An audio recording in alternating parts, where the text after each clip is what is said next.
How's it going, guys? Coffee here. Today I wanted to go over the strategy that I've been running on Profound. That has mainly just been Sandlord, Arcana, and Blacksail. I will caveat this. Arcana is a bit of a big old gamble, but if you want to gamble on some really, really valuable Kismets, this is the tree I recommend. You can get extremely lucky with this, and you can print quite a significant amount of money. I mean, I'm talking you can get 20 KFE plus from a single Arcana run. This is kind of the tree for you. Basically, the three you want to go after are Survival Kismets, Summon Kismets, and Other Kismets. The rest of them, the values on them just don't make sense. So you want one of these three. And then for this build, the only thing you are running a Blacksail Compass for Whispers of Wealth, and you're basically just using this to target memory threads. You don't have to do this if you don't want to. The Blacksail is very optional. And the amount that you're getting from the Blacksail is you're just spamming the purple Blacksail compasses. They are not very expensive. They're like 2 FE a piece to kind of spam these. And again, you're just adding memory threads pretty much is all you're digging for. It's nice if you are trying to roll your own memories. You'll end up with a decent amount of them very, very quickly. So something to keep in mind. I mean, these are selling for whatever 1.7, 1.6. And yeah, they're dropping at a rate enough that it's paying for the compass. Absolutely. It doesn't add too much time, and you always have a chance of getting something good out of them as well. So yeah. Something with this build, again, we've been getting decent stuff out of Sandlord, especially. Sandlord gets a lot better as you continue to push into deeper levels of...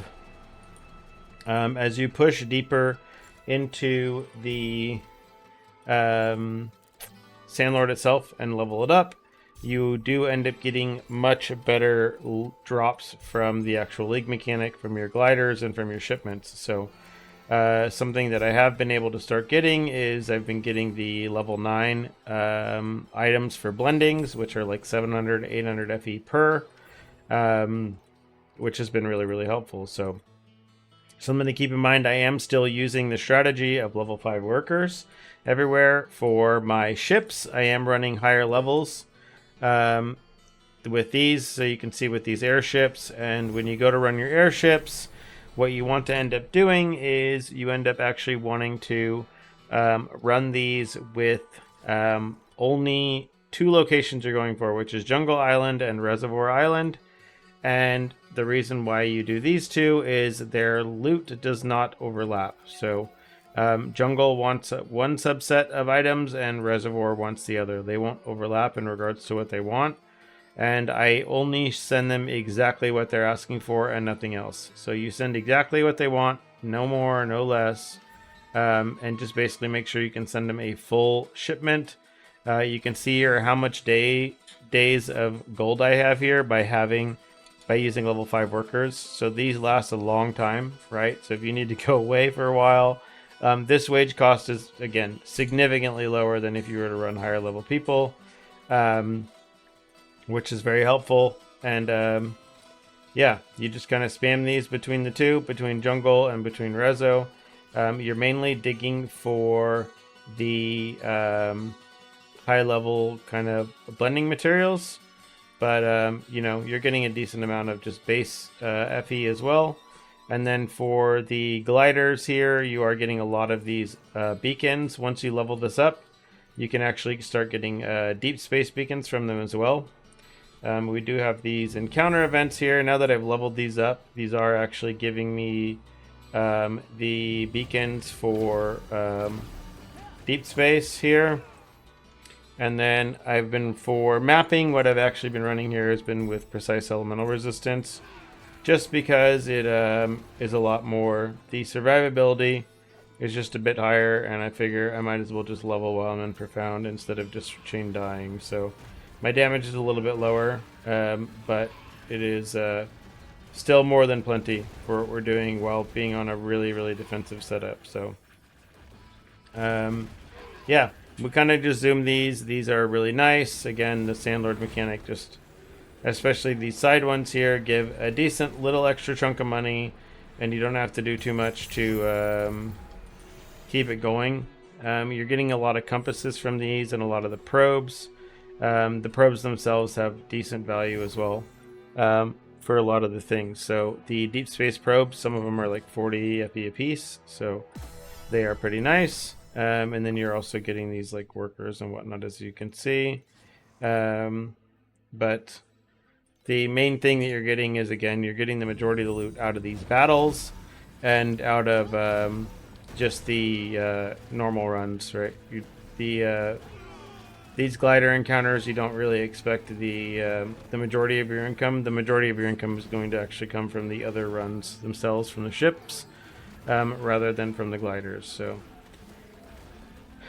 we can kind of see here. Let's go ahead and I'll just go through all the loot here from Sandlord, and then we'll just kind of leave it here, and I'll leave you guys with some footage from me just kind of running some maps with Arcana, things like that. Yeah.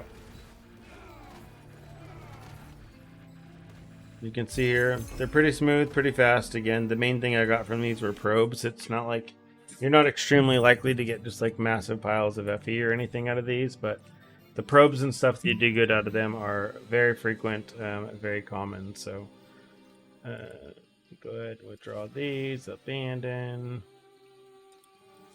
These probes here, again, some of them are worth a lot more than others, but all in all, they're all selling pretty well. You can see these flourishing ones are, 4 to 5 FE a piece. This stuff all just adds up. You're not, again, it doesn't take too much effort to do these. It's like, a few times a day. You go and run these events. It's just a good little passive income, and the Sandlord mobs in maps seem to just have pretty good drops as well. So even if you're just going to run these and never even kind of come deal with the city, you can still get some decent stuff out of just the mobs themselves in the maps.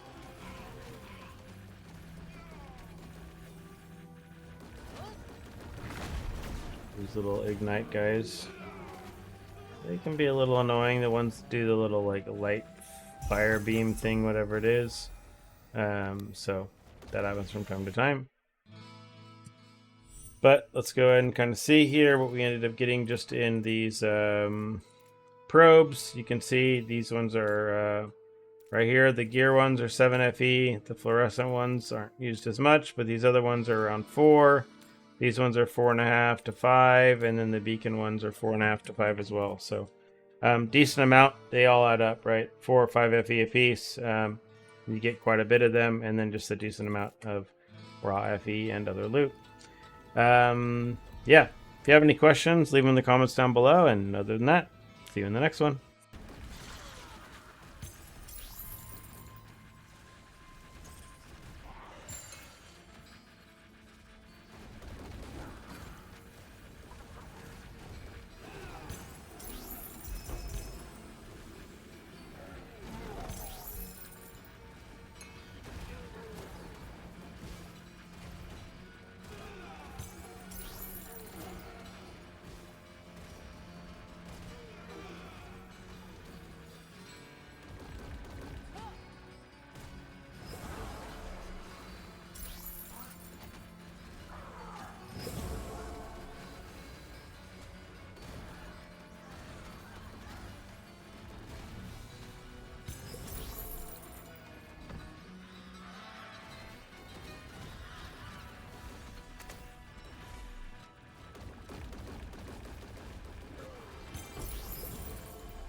So stretch, I have an ultra widescreen monitor.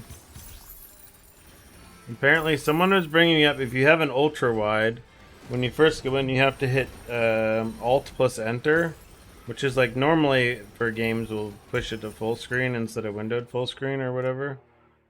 And doing that fixes the scale or something.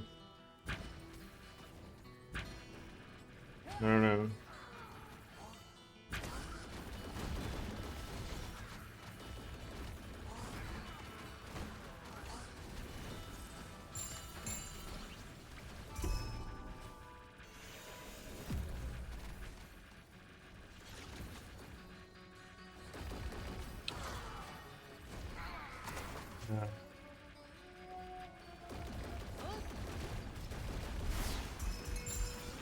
Sucks you mispressed the one.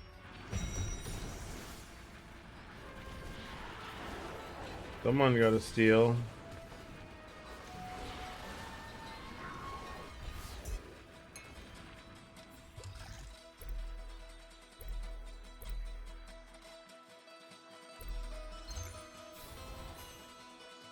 Play. Either that or it's a dirty flipper. No, it's probably someone just trying to buy like a standard double candle and then look and be like, what the